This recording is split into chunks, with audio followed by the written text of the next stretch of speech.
UKLO 1 year masters. No IELTS required up to 5 years visa. High visa success rate. Sir నేను మిమ్మల్ని ఏమి ఇక్కడ ప్రశ్నలు ఏమి లేవు సార్. మిమ్మల్ని ప్రశ్నలు అడిగే అంత ఇది కాదు. ఇన్ జనరల్ గా నాకున్న డౌట్స్ కొన్ని నా జర్నీలో మీ జర్నీలో నేను చూసినవి ఇప్పుడు జరుగుతున్నవి. ఆ డౌట్లు మాత్రం అడుగుతాను సార్.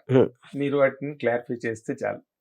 ఇప్పుడు మీరు బాలీవుడ్ నుంచి టాలీవుడ్లో ఒక రికార్డు క్రియేట్ చేసి ఇక్కడి నుంచి బాలీవుడ్కి వెళ్ళి బాలీవుడ్ని కూడా డామినేట్ చేసి రామ్ గోపాల్ వర్మ అంట ఒక షేక్ ట్రెమర్ ఇచ్చిన మీరు ఈ జర్నీలో మీరు ఏం నేర్చుకున్నారు సార్ సినిమా ఇండస్ట్రీ నుంచి మీ సినిమా కెరీర్ నుంచి? Is there something special to tell us? See, I think I want to quote Socrates. The more and more I know, I realize that I know nothing. I think that is the only thing I can just copy that line bit by bit. ఎందుకంటే చాలా మందికి ఒక అపోహ ఏముంటుందంటే experience తోటి మీరు better అవుతారు, అంటే ఎక్స్పీరియన్స్ అనేది మీకు యాడ్ చేస్తూ ఉంటుంది అని అనుకుంటారు.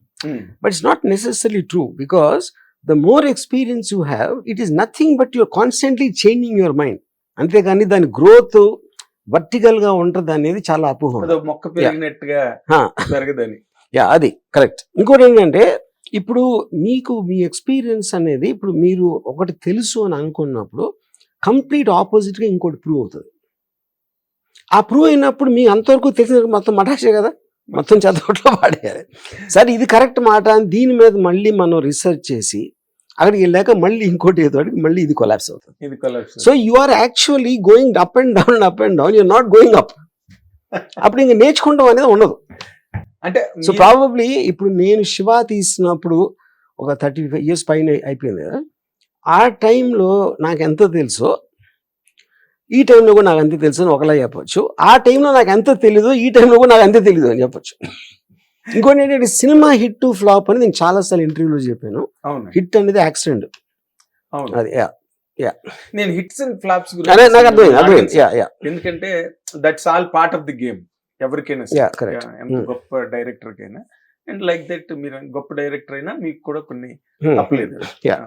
కానీ బట్ మీరు సినిమా ఇండస్ట్రీకి అంటే గర్వంగా నేను నా కాంట్రిబ్యూషన్ ఇది ఫిల్మ్ ఇండస్ట్రీకి ఏది బాలీవుడ్ ఆర్ టాలీవుడ్ అని చెప్పాలంటే మీరు ఏం చెప్తారు sir? I feel lot of independent directors అంటే ఒక మోసలాగా ఒక టెంప్లెట్ లాగా చేసే సినిమాల నుంచి ఇలా తీసినా ఆడుతుంది అనేది ఫస్ట్ టైం ఐ థింక్ శివతో ప్రూవ్ అయింది. దానికి ఇన్స్పైర్ అయ్యి చాలా మంది రావటం అనేది I feel happy about that. అంటే ఫర్ ఎగ్జాంపుల్ అంటే ఇప్పుడు ఐఎమ్ టాకింగ్ అబౌట్ 89-90లో శివ వస్తే అప్పుడు పూరి జగన్ నుంచి మొన్న సందీప్ పంగోల్సో side on TV is most influenced by my అని, లేకపోతే KGF 2 డైరెక్టర్. అంటే వాళ్ళు 2020s అంటే నియర్లీ 30 years అయిన తర్వాత కూడా their interest in cinema shaped up from Shiva అనేది డెఫినెట్లీ ఐ ఫీల్. అంత మాత్రం నేను ఆ క్రెడిట్ తీసుకోలేను. ఎందుకు తీసుకోలేనంటే నేను కూడా అలాగే ఇన్ఫ్లుయెన్స్ అయ్యాను.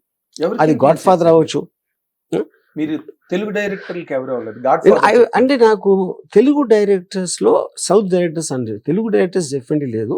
కె బాలచందర్ గారు డెఫినెట్లీ ఇన్ఫ్లుయెన్స్ మీ. ఆయన ఎర్లీ ఫిల్మ్స్ ఇది కథ కాదు, అంతులేని కాదు. ఇన్ఫాక్ట్ నేను మొన్న ఏదో సందర్భంలో యూట్యూబ్లో ఇది కథ కాదు సినిమా చూసాను కొంతసేపు. ఐ వాజ్ సర్ప్రైజ్ ఎంత అంటే taking short composition, camera movements, editing cuts అన్ని ఆల్మోస్ట్ అన్ని నాలా ఉన్నాయి అనుకున్నా. నాలా ఉన్నాయంటే అక్కడి నుంచి నేను తీసుకున్నా. కానీ మన మనిషి సైకాలజీ ఏంటంటే ఒక పర్టికులర్ టైంలో మీరు అబ్జర్వ్ చేసుకుని మీదే అనుకుంటారు. Because no human being is actually మీరు పుట్టడంతో ఇవి రాదు కదా. మీరు అక్కడ పికప్ చేసుకుని పుస్తకాలు, సినిమాలు, మీ పెద్దలు చెప్పిన, టీచర్స్ చెప్పిన, మీ ఫ్రెండ్స్ ఎక్స్పీరియన్సెస్ వాటిలో కొన్ని తీసుకుని అవన్నీ ఒక కలెక్టివ్ గా అయి మీ పర్సనాలిటీ ఏర్పడుతుంది. అప్పుడు మీరు చాలాసార్లు సోర్స్ కూడా మర్చిపోవచ్చు. సో నేను ఇది కదా కాదు డెఫినెట్లీ నేను షాక్ అయిపోయాను అసలు ఎంత. ఇప్పుడు అదే సినిమా అదే టేకింగ్ లో ఇవాళ ఎవరైనా తీసుండే 100% నేను నా ఇన్ఫ్లుయెన్స్ తీసుకుని అనుకునేవాడు. నా అనేది పాయింట్. కానీ నేనేం చెప్పాలి, బాలచందర్ ఇన్ఫ్లుయెన్స్ తీసుకుని చెప్పాలి. అలా చెప్తే ఎగ్జాక్ట్లీ సార్. అంటే తెలుగు డైరెక్టర్స్ లో ఏ ఒక్క డైరెక్టర్ మిమ్మల్ని అంటే రైట్ ఫ్రమ్ కేవీ రెడ్డి గారు, బిఎన్ రెడ్డి నో గారు, నాట్ ఇన్ని క్లాసిక్స్ వచ్చాయి No. ఈ సినిమా. అక్కడ దానికి డిఫరెన్స్ ఏంటంటే ఇప్పుడు ఫస్ట్ ఆఫ్ ఆల్ డైరెక్టర్ అనే దానికి మనం ఒక ఏంటి డైరెక్టర్ అనేది ఒక డెఫినేషన్ ఉంది అనుకోండి.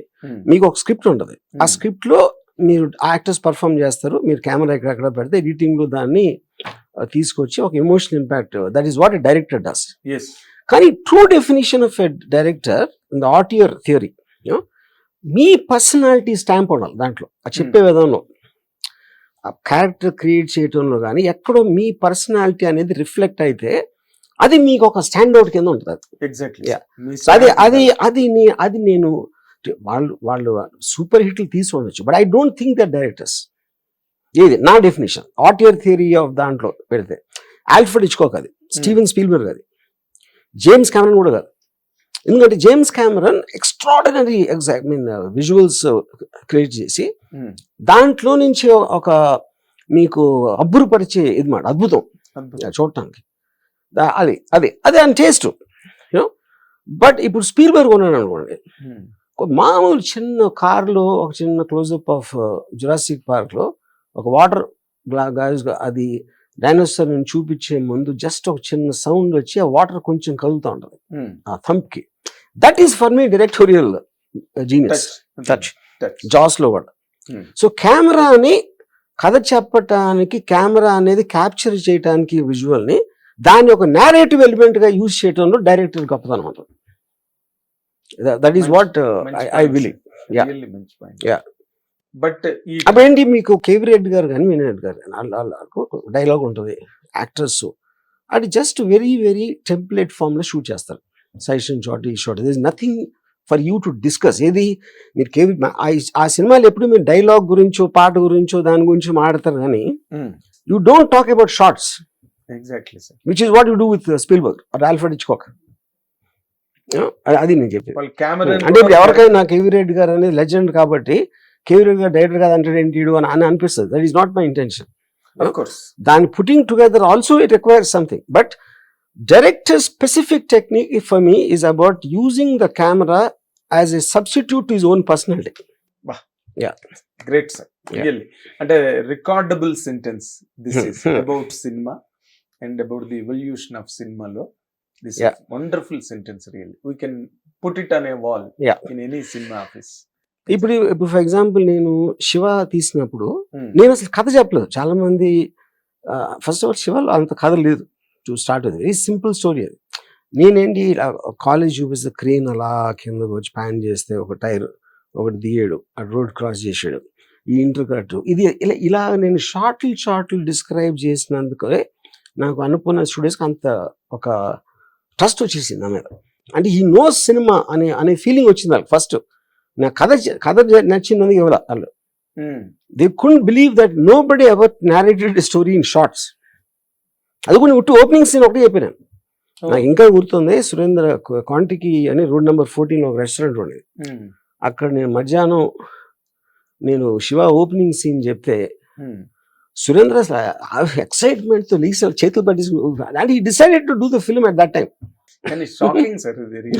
ఎందుకంటే మొత్తం 2.5 గంటలు కథ చెప్తే గానీ ఒప్పుకోవడానికి కూడా భయపడే ఇండస్ట్రీలో ఒక సీన్, అది కూడా ఆ టైంలో. ఇప్పుడు అంటే చాలా ఎగ్జాంపుల్స్ ఉన్నాయి మీకు, కొత్తగా వచ్చి డైరెక్టర్స్ ఎక్స్పీరియన్స్ లేకుండా చేసిన వాళ్ళు ఇప్పుడు చాలా మంది ఉన్నారు.